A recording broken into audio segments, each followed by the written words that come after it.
Assalamualaikum warahmatullahi wabarakatuh.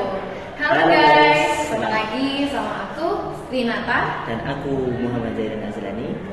Di sini bersama kami di podcast kita Open the Door. Nah, di sini ada beberapa narasumber. Kita ada 5 narasumber.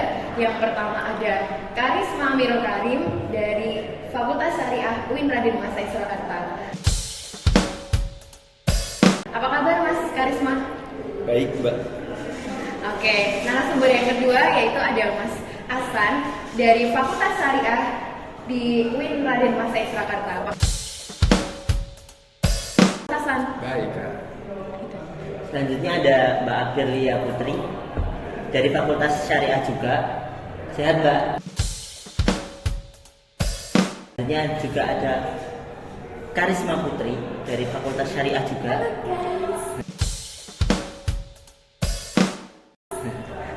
Sehat, Mbak Karisma? Dan terakhir ada Mas Eka. Gimana Mas Eka? Sehat? Alhamdulillah. Alhamdulillah.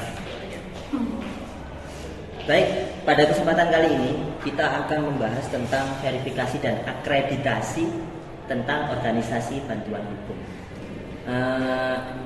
Pada kesempatan kali ini tentunya kita sudah memanggil para expert ya, para ahli di bidang bantuan hukum.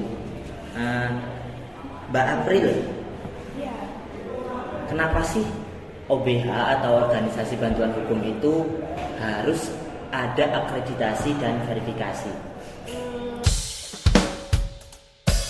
Karena untuk memenuhi kebijakan sebagai pemberi bantuan hukum sesuai dengan Peraturan Menteri Hukum dan HAM Nomor 3 Tahun 2013 tentang tata cara verifikasi lembaga bantuan hukum.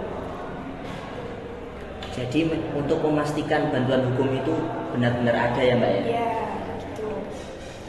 Oke, terima kasih kepada Mbak Wahyu atas jawabannya. Selanjutnya kita akan ke narasumber yang kedua. Menurut Mas Ervan, bagaimana sih tahapan verifikasi yang ada di organisasi bantuan hukum? Nah, itu ada beberapa tahapan, yaitu yang pertama itu Pokja melakukan verifikasi dengan tahapan yang pertama itu ada tahapan pemeriksaan kelengkapan dokumen pendaftaran, yang kedua ada pemeriksaan dokumen fisik, dan yang ketiga ada pemeriksaan faktual lapangan. Dan ada lagi verifikasi yang kedua, yaitu pemeriksaan perlengkapan dokumen dengan pendaftaran sebagaimana dimaksud dengan angka 1, huruf 1, huruf A, dan pemeriksaan dokumen fisik sebagaimana dimaksud dengan angka 1 huruf B dilaksanakan dengan satu rangkaian tahapan dengan jangka waktu 14 hari sejak diterimanya dokumen oleh Pokja. Dan ada yang ketiga, yaitu pemeriksaan kelengkapan dokumen pendaftaran dan pemeriksaan atau dokumen fisik, yaitu sebagaimana yang dimaksud pada angka 2 dilaksanakan bersamaan dengan rangkaian pendaftaran yang ditentukan sebagaimana dimaksud oleh bab 3 angka 4. Dan yang keempat itu ada pemeriksaan kelengkapan dokumen pendaftaran yang sebagaimana pada angka 1 dilakukan pemeriksaan dokumen pendaftaran yang diajukan oleh OBH melalui aplikasi Koperasi.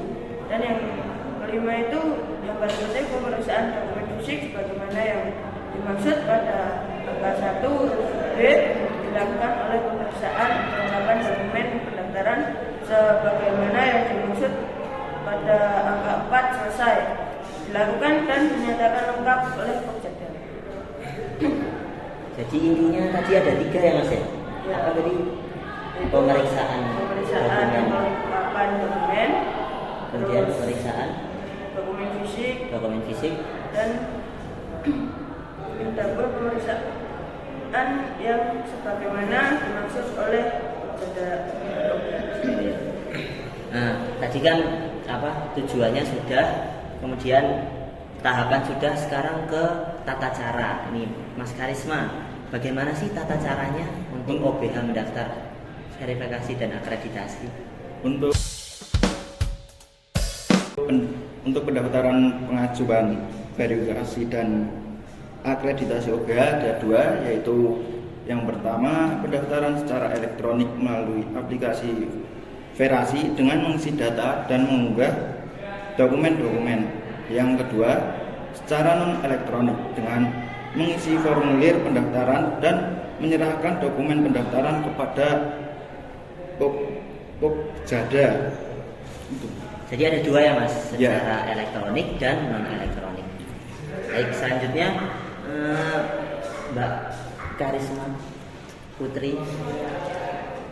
Nah, kan kalau di akreditasi itu ada, setelah diakreditasi itu ada apa, tahapan-tahapan, bukan tahapan sih, kayak kelas-kelasnya. Nah, boleh dijelaskan Mbak kelas-kelasnya itu seperti apa?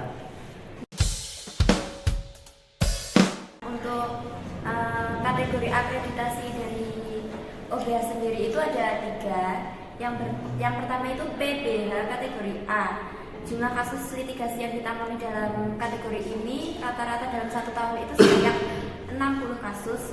Dan yang kedua itu ada PBH kategori B dengan jumlah kasus yang ditangani pada 1 tahun itu rata-rata ada 30 kasus. Dan yang terakhir itu ada PBH kategori C dengan jumlah kasus litigasi yang ditangani rata-rata dalam 1 tahun itu ada 10 kasus gitu. Jadi semakin banyak kasus semakin tinggi ya? Iya.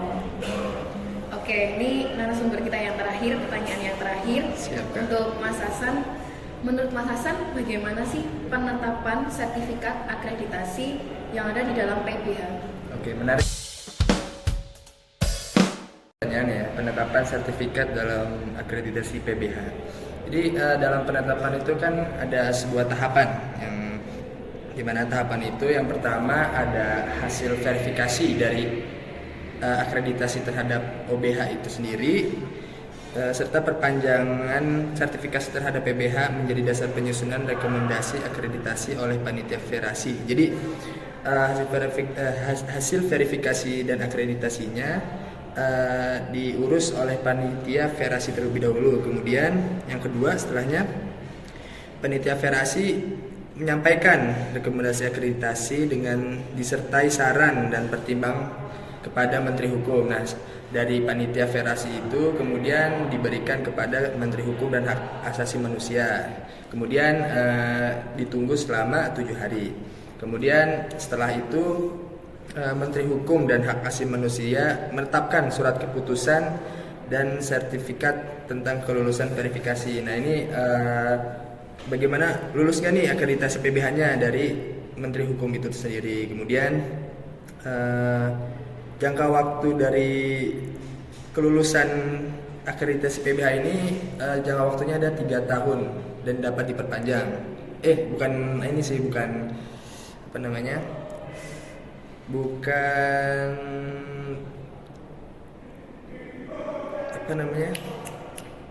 Bukan selesainya, tapi masa berlaku dari akreditasi PBH-nya, bukan selesai dari pembuatan sertifikat. Jadi masa berlaku dari sebuah akreditasi PBH itu selama 3 tahun, seperti itu, Pak. Oke, jadi untuk yang menetapkan sertifikat akreditasi PBH ini tuh Menteri Hukum ya Mas Hasan? Iya, Menteri Hukum dan Hak Asasi Manusia. Baik, terima kasih kepada narasumber yang telah hadir dalam podcast kami pada hari ini. Semoga hal-hal yang barusan kita sampaikan dapat bermanfaat. Amin. Amin. Baik, mungkin ini saja yang bisa kami bicarakan ya. Selanjutnya mungkin ada sesi-sesi selanjutnya, tunggu kami, jangan lupa. Mungkin itu saja. Dadah. See you. Assalamualaikum warahmatullahi wabarakatuh.